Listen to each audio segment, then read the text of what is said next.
When someone's asked their age, they normally reply with a number. But I don't. I generally say, it depends. Which one?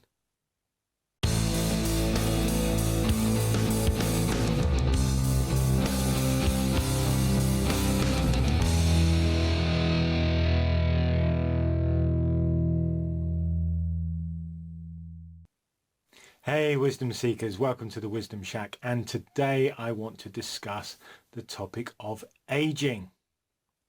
And did you know that there are actually 3 types of age?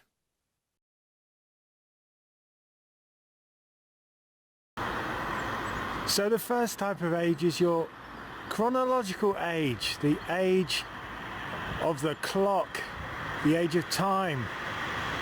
Time waits for no man, and it passes you by as quickly as the traffic on this busy road. Before you know it, you're going to end up somewhere like this.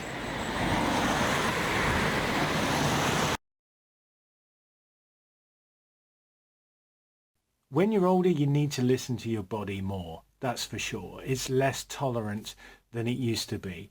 It takes longer to recover. There are things that in your head you think you can do and maybe you can't anymore as you age.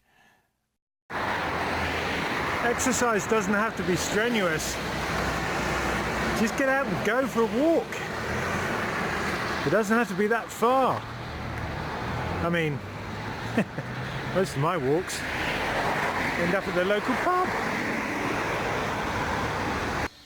And if you're just too embarrassed to play on the swings and slides, you can come to a park like this, where they've also got exercise equipment like the stuff behind me. Now I'm sure this won't have been the first time you've heard or read something about the importance and health benefits of exercise, and quite often that comes along with the piece of advice that says, before you embark on any new type of exercise, please consult your doctor. But here's a bit of wisdom that you may not have heard. Don't take advice from a fat doctor. Okay? There's one from me. Don't take advice from a fat doctor, because if they can't look after themselves properly, who are they to give you advice? Now, I went to a doctor once. It wasn't my normal doctor, but I just agreed to go to one that happened to be on duty. And I walked in, and this doctor was grossly overweight. And I didn't even really listen to what he had to say. I just wanted to get the hell out of there as quickly as possible. And I took his name to make sure that I'd never see him again. Because if he can't look after himself, what good advice is he going to be giving to you?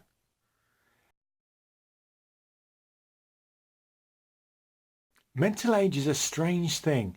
You can be 50 and still feel 25 in your head. Attitude to life is so important. You can be youthful without being young. You can have a youthful approach on life. You can still look at life in awe and wonder and joy, instead of becoming set in your ways and miserable and cranky and the kind of person that nobody wants to be around. Do you remember a time when you used to go to the park and play on the swings and climb on the monkey bars, slip down the slide? Who is someone to tell you that you're too old to do something? You should be living your life and forgetting your age. couple of birthdays ago, I happened to be looking around our local library in Blandford, and I came across a book by a man called Charles Eugster, who in his 90s not only took up bodybuilding, but also competitive running, and ended up breaking several world records in his age category. Incredible. One of the things that stuck with me in his book was when he actually said that retirement is a really, really bad thing for you. You see, many people are defined by the job that they do, the work that they do. And when they're finally put out to pasture, then things can go horribly wrong if they don't have a fallback. Now, at the very least, I feel that retirement should be phased out. In other words, maybe if you're used to working 5 days, 6 days a week, you bring it down to 4, and then you bring it down to 3, etc. And you just gradually have the opportunity to replace that sense of worth, that sense of usefulness with something else. But if it's just cut off dead, then yeah, that can very easily happen to you mentally as well. Now, my dad retired at age 60, and he had a few decorating jobs, did a bit of gardening, but there was nothing really that he had as a desired goal. There was nothing to drive him forward. And he developed dementia, and he died when he was 68. Contrast that with a client of mine who is just about to come up to his 90th birthday, and he's still working on a history project that he's been effectively working on for the last 40 or 50 years. This drives him. It gives him a reason to continue living. And you can't underestimate the importance of that. Many older people start to decline more when they haven't got a good reason to live.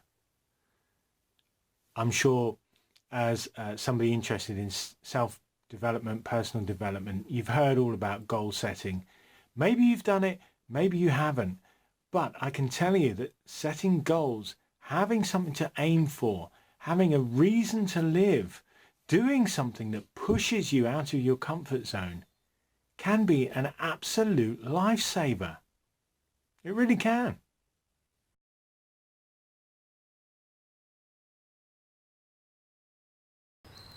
This whole area is very popular for people out walking their dogs, and it's actually not a bad analogy for how you can think about aging.